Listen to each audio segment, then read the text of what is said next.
गुरवे गौरचन्द्राय राधिकायै तदालये कृष्णाय कृष्णभक्ताय तद्भक्ताय नमः। आज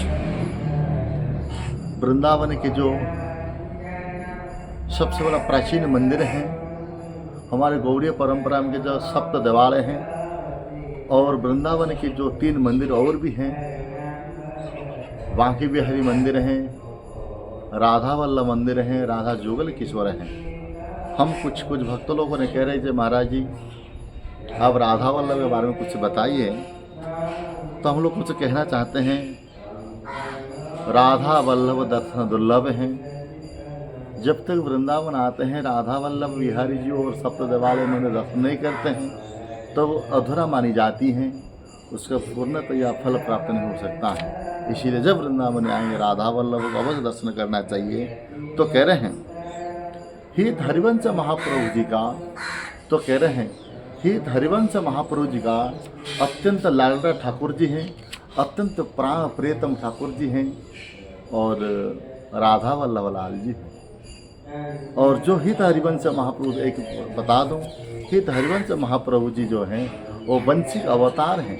जो ठाकुर जी ने बंसी बजाया करते थे, जो अपना अधर कमलों में श्री अंगों में रहता था, भगवान श्री कृष्ण का बांसुरी हैं, वही बंसी का अवतार है ये हरिवंश महाप्रभु जी।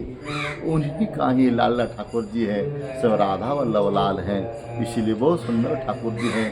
भले ही मुसलमानों के पराक्रम से सारे कुछ बहुत सारे ठाकुर जी वृंदावन से बाहर गए हैं, जयपुर राजस्थान चले गए हैं, लेकिन हमारा राधा वल्लभ लाल जी वृंदावन छोड़ के गए नहीं हैं। और दूसरी भी है राधा और रमन लाल जी भी वृंदावन छोड़ के नहीं गए। इसीलिए एक बता दूं, जो एक बार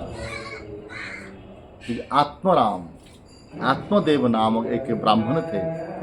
वो आत्मदेव के ब्राह्मण वो शंकर भोले बाबा का बहुत बड़े भक्त थे और आत्मदेव के ब्राह्मण ने कई वर्ष तक भोले बाबा का तपस्या की, भजन की, कठोर तपस्या करने के बाद भोले बाबा ने आत्मदेव के भक्ति पर, तपस्या पर, भजन पर प्रसन्न हो गए और प्रसन्न होकर के और प्रकट होते हुए और कहा, रे आत्मदेव ब्राह्मण अब क्या चाहिए?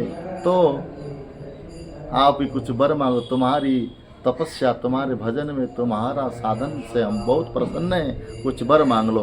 तो आत्मदेव प्रसन्न हो गए, करिए हे प्रभु मुझे कोई और कुछ ही नहीं चाहिए, मुझे एक वर दीजिएगा। आपके हृदय का जो, जिसको आप सबसे अत्यंत प्रिय मानते हो, प्राण से भी जो प्रिय मानते हो जिसको हैं, उसको मुझे दीजिए। तो जैसा ही सुना है तो आत्मदेव की यही वर मांगने जैसा सुना है, भोले बाबा तो मूर्छित हो गए, अपन हाथों से डमरू खिंचे गया और त्रिशूल भी छूट गया और माथा में हाथ पकड़ के कहा, आत्मदेव आप क्या मांग लिया? आप तो धन मांगते तो दे देते, ऐश्वर्य मांग दे देते, कैलाश मांग ले तो हम देने के लिए पीछे नहीं हटते हैं, और गणपति को मांगते तो हम दे देते हैं। आप धन संपत्ति कुछ भी मांगना है तो हम देने के लिए तैयार हैं, लेकिन आप तो मांगा है मेरा हृदय का जो प्राण से भी जो अत्यंत जो मैं जिसको प्यार करता हूँ वो मेरा लाला ठाकुर जी राधा वल्लभ लाल है। मैं उसको स्वयं पूजा करता हूँ राधा वल्लभ लाल को। आप उसको मांग लिया, मुझे वही चाहिए और मुझे कुछ नहीं चाहिए। जो मैं चाह रहा था वही प्रेम कि जो भिखारी हूँ मुझे वही राधा वल्लभ लाल, वही ठाकुर दीजिएगा। तो स्वयं भगवान भोले बाबा ने उनको जैसा मांगा था वैसको अपना कर कमल से और बड़े दुखी रोते हुए अपना हृदय का ठाकुर जी को आत्मदेव ब्राह्मण को प्रदान किया। वही आत्मदेव ब्राह्मण ने उसको ला करके पूजा की। पूजा करने के बाद ठाकुर जी बहुत लाल प्यार करते थे। जो वृद्ध हो गए, आत्मदेव ब्राह्मण ने कहा कि मैं तो वृद्ध हो गया हूँ, मेरा सेवा और कौन करेगा? वो तो इतना प्यारा ठाकुर जी हैं। स्वयं वो सारे भावना को, चिंता को तो राधा रानी समझ गए।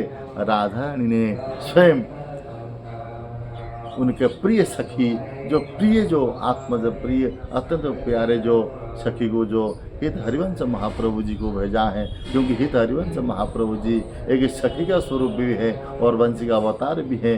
जो ठाकुर जी ने बांसुरी बजाया करते थे उन्हीं का स्वरूप है हित हरिवंश महाप्रभु जी।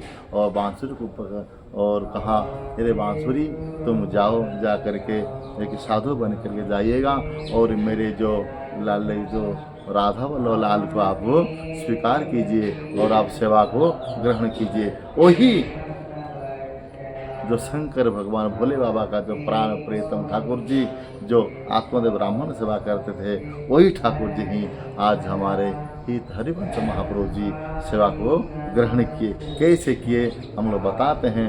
एक बार हित हरिवंश महाप्रभु जी बचपन से साधु हो गए थे और बचपन में साधु होने के बाद जब माधुकरी करने के लिए जाते थे, क्योंकि आज से 5 साल पहले कोई मकान नहीं, कोई दुकान नहीं, कोई मंदिर नहीं, कुछ नहीं था, एक एक पेड़ के नीचे साधु संत रहते थे।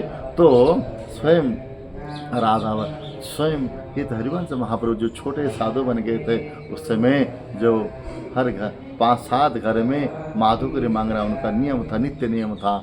और एक बार ही एक घर के सब दरवाजे पर खड़े होंगे और मैया राधे श्याम कह करके बुलाते थे। एक बार ही बोलेंगे और 5 मिनट तक एक घर के दरवाजे पर खड़े रहेंगे।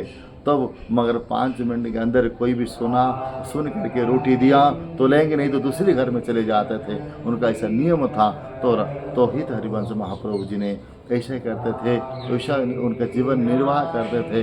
वही एक बार तो सेवा तो माधुकरी मांगते मांगते एक दिन क्या हुआ, कोई के ब्राह्मण के घर में पहुँचे हैं और पहुँचा करके ब्रजवाज घर में पहुँचा करके जैसे ही आवाज़ धुन लगाई, मैया राधे श्याम रोटी दो, तो सुना तो कोई एक अंदर में कोई एक कन्या जो सुन लिया, लेकिन कुछ लाए नहीं और कोई जवाब नहीं दिए। उसके बाद जो जाने के लिए दूसरे घर में जाने के लिए तैयार हो गए तो तुरंत अंदर से आवाज़ आई, बाबा ने रुक जाइयो। तो रुके, फिर 5 मिनट इंतजार किए, फिर भी कोई आए नहीं। फिर दूसरी जगह जाने के लिए जब तैयार हो गए, फिर अंदर से आवाज़ आई, बाबा और नेक्स्ट रुक जाइयो। ऐसा रुकवाते तो 1 घंटा हो गया। तो हित हरिवंश महाप्रभु जी ने तो समझ में, अरे कुछ समझ ही नहीं पाए, अरे मना भी नहीं करते, कुछ ला के भी देते नहीं हैं, मुझे छोड़ते भी नहीं दूसरे घर जाने के लिए, घटना क्या है, कारण क्या है। तो अंदर जाकर देखा तो एक छोटी सी नन्ही सी 15 साल की एक लड़की है जो कन्या है, वो तारा जिसका नाम है, वही राधा वल्लभ लाल को सेवा कर रहे थे। और ये भी दूर से देख रहे थे हरिवंश महाप्रभु जी, अच्छा कितने सुंदर ठाकुर जी हैं। और ऐसे ठाकुर जी को मैं कैसे भी अपना आँखों से उसको हटा सकता हूँ। वो ठाकुर दर्शन करते राधा वल्लभ लाल को दर्शन करते हरिवंश महाप्रभु विहोल हो गए हैं और विभोर हो गए हैं और उनका खाना पीना सारे भूल गए। मैं कहाँ पर हूँ, क्यों आया था, क्या कर रहा हूँ, सब भूल गए। उसके बाद जब वही कन्या ने राधा वल्लभ लाल को पगड़ी बांध रहे थे, आज क्या हुआ ना, राधा वल्लभ लाल पगड़ी बांधने में विलम्ब कर दिया। वो नटखट करते थे आज पगड़ी बांधने के, जो तैयार नहीं होते थे। और उनकी कन्या ने, तारा ने, वो सारे पगड़ी का जितने सारे सामान होता था वो धर दिए करके, अच्छा राधा वल्लभ आज तुम आज मेरे हाथ से पहनना नहीं चाहते हो, ठीक है, ये सामान आपके पास है, अपना आप पहन लो। मैं बाबा खड़े हैं बाहर में, बहुत देर हो गई है, उनको रोटी पानी पूछ के आती हूँ और वहाँ उसके बाद जो कुछ करूँगा। तो उसके बाद जैसे ही वहाँ सारे सामान धर के आ गए और बाबा के पास आए तो बाबा तो अंदर आकर खड़े थे और निहार रहे थे राधा वल्लभ दर्शन करके, वो विह्वल हो गए।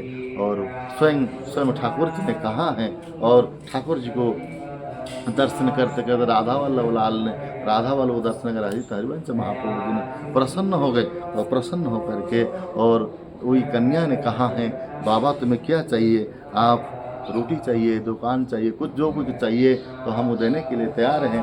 तो करीब मुझे नहीं चाहिए, मुझे तब तक रोटी पानी चाहिए था जब तक ये राधा वल्लभ लाल दर्शन नहीं हुआ था। अभी इनका दर्शन होने के बाद मुझे और भूख प्यास सारे मिट गया है, मुझे और कुछ भी नहीं चाहिए। और आप तो रोटी के लिए चावल के लिए, अन्न के लिए आए थे, आप जो भी मांगो मैं देने के लिए तैयार हूँ। तो हित हरिवंश महाप्रभु जी ने कहा मुझे और कुछ भी नहीं चाहिए, आप देना चाहते हो केवल सिर्फ मुझे ये राधा वल्लभ लाल को मेरे सेवा में दीजिएगा, यही मेरे प्राण हैं। तो उनकी कन्या ने कहा बाबा ये तो मेरे लाला ठाकुर जी है, बड़े नटखट ठाकुर जी है, बहुत मेरे से इतना प्रेम करते हैं, मैं इनसे भी इतना प्रेम करती हूँ, देखिए मैं उनके बिना रह नहीं सकती हूँ, वो भी मेरे बिना रह नहीं सकते हैं, तो मैं कैसे दे सकती हूँ। तो करी आप उनको नहीं दोगे तो फिर मैंने आज से खाना पीना परित्याग कर दूँगा। तो करिए अच्छा ठीक है कोई बात नहीं, आप धैर्य धारण करो, मैं अपना माता पिता को पूछ के आती हूँ। तुरंत वो कन्या ने गई करके मैया मैया जो रोज जो बाबा आते थे माधवगिरी मांगने के लिए, वो आज भी यहीं आए और कह रहे हैं और राधा वल्लभ लाल को मांग रहे हैं, तो क्या करूँ। तुरंत राधा पिता माता जय बाबा आप क्या करें, राधा वल्लभ लाल को मांगने आए हैं, ये कैसे संभव है। राधा वल्लभ लाल तो हमारे प्राण स्वरूप है, राधा वल्लभ लाल हैं, वो आपको हम कैसे दे सकते हैं, वो तो कितने नटखट ठाकुर जी हैं, हमारे हाथ से भी ठाकुर जी वो भोग नहीं आरोपते हैं, वो खाना पीना भी नहीं करते, हमारे लाली ने जो खिलाता वही खाते हैं, जो पहनाता वही पहनते हैं, हम उसको दे नहीं सकते हैं। तो इत हरिवंश ने कहा नहीं मुझे चाहिए, आप नहीं दोगे तो आज से खाना पीना छोड़ दूँ, प्राण देने के लिए तैयार है, लेकिन मुझे चाहिए राधा वल्लभ लाल। तो उनके माता पिता ने कहा हाँ करिए आपको एक बात है, देखो क्या करूं, हाँ हमारा तो सेवा स्वीकार नहीं करते हैं, हम वृद्ध हो गए, मेरी लाली ने सेवा करती, कन्या ने मेरी सेवा करती हैं। तो तुरंत हरिवंश महाप्रभु ने कहा ये तो लाली है, कन्या है, वो तो कभी ना कभी तो वो पराए घर को चले जाएंगे, फिर आपका राधा वल्लभ लाल सेवा कौन करेगा। तो तुरंत उनके पिताजी ने कहा जो हम भी नियम लिया है, हम भी संकल्प किया है, मेरे लाली जहाँ भी शादी करके जाएगी वो भी हमारे ये राधा वल्लभ लाल भी वहाँ दहेज के रूप में वहाँ जाएंगे, वहाँ भी हमारे लाली सेवा करेंगे वहाँ दहेज के रूप में। तो आप तो साधु हैं, आप तो शादी कर ही नहीं सकते हैं और आपको फिर राधा वल्लभ लाल कैसे प्राप्त होंगे। तो फिर आप शादी कर लो, फिर ले लो ठाकुर जी को। तो करिए हम तो साधु बन गए, कैसे हम ठाकुर जी स्वीकार करेंगे, शादी भी नहीं से कर सकते हैं। रो रो करके आकर के दुखी मन में आके भजन में लगे हुए थे, और निद्रा भी आ गया। तुरंत राधा वल्लभ लाल आकर के स्वप्न में कहा बाबा आपका जिदी छोड़ो, आप जाओ उनके लाली को शादी करो, और शादी करके राधा वल्लभ लाल को आप अपना स्वीकार कीजिएगा, और स्वीकार करके अपने घर में ला करके आप सेवा ग्रहण कीजिएगा, मेरा सेवा। तो करिए अरे मैंने शादी करूँगा तो फिर माया में फंस जाऊँगा विषय में।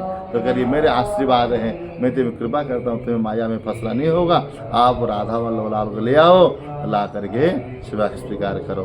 राधा वल्लभ लाल का आदेश स्वीकार करके हित हरिवंश महाप्रभु जी ने और गए जा करके उन्हें कन्या को विवाह किया, विवाह करके स्वयं और राधा वल्लभ लाल को सेवा स्वीकार किए। अभी भी हमारे हित हरिवंश महाप्रभु जी जो वंशी का अवतार है, उनका लाला प्रिय ठाकुर जी है, हित राधा वल्लभ लाल हैं और दुर्लभ ठाकुर जी। तो यही इसलिए कहते हैं ठाकुर जी का यही महिमा है।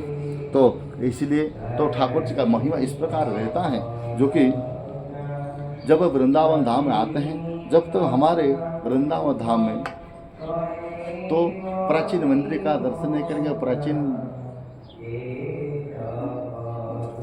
जगह को स्थल को दर्शन नहीं करेंगे, तो हमारे वृंदावन धाम आना निष्फल हो जाता है। इसीलिए आप जब भी वृंदावन धाम आओगे तो राधा वल्लभ लाल अवश्य दर्शन करिएगा। बोलो वृंदावन बिहारी लाल की।